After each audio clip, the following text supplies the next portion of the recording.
On this podcast, we talk about the books, both old and new, that are worth putting on your to-be-read list. I'll include the back cover synopsis, content warnings, as well as my pro and con list. To avoid any spoilers, head over to my Instagram at enjoylifewithme.angela. I'd love to hear your thoughts on these books. Let's jump in for the day. Today we're going to be talking about a book called All My Ways by Marie Parker, which is the first book in her series, The Providence Romance. The back cover synopsis says, Erin Owen's life seemed on track until a devastating betrayal upends her world.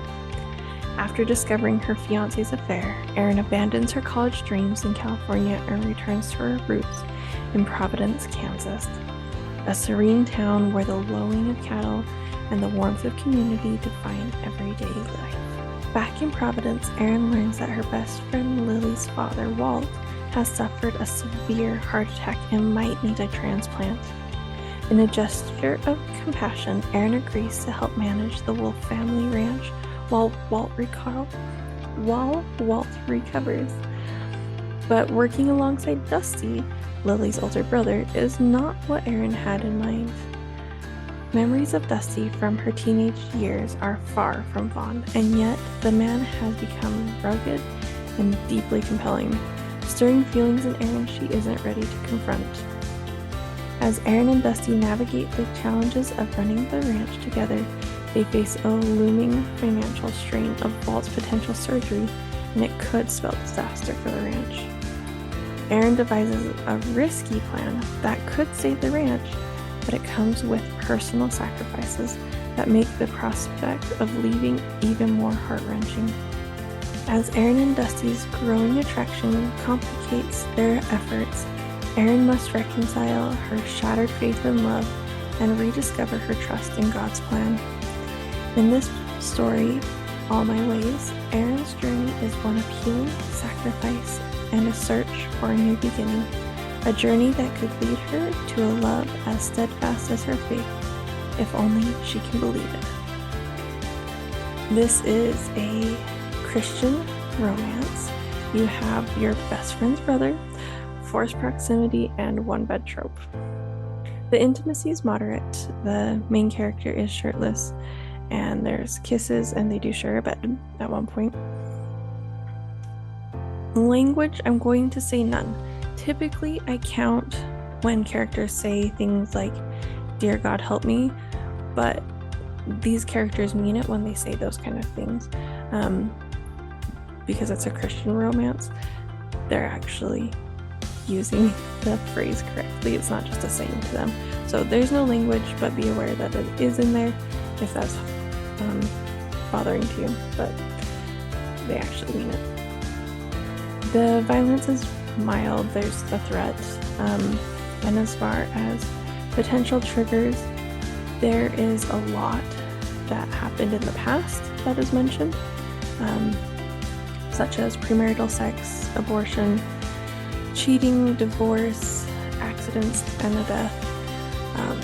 As far as during the book is the medical problems, Walt's heart attack and such. The cons are you are going to need all of the tissues during this one. But on the pro side, the author has like an author note at the beginning of the book, and I absolutely love when authors do that. It's thoughtful for the readers. I really appreciate it. It's also really funny. The quote is, she's talking about her emotions, and it says, "Right now I have them on the back burner, simmering nicely. This isn't gravy. I wish it was." I know. Because, I think we all wish we could just push those emotions and right onto the back burner and just let them be for a while. It's really sweet moments in this book. There's the one that says, "If a guy has a problem with your mistakes, then what makes you think he'll be able to show you grace after you make them in the future?" Because none of us are perfect, we're all going to mess up. And if they have a problem with your past, then they're not going to be really able to accept you in the future, because you're not going to be perfect going forward either.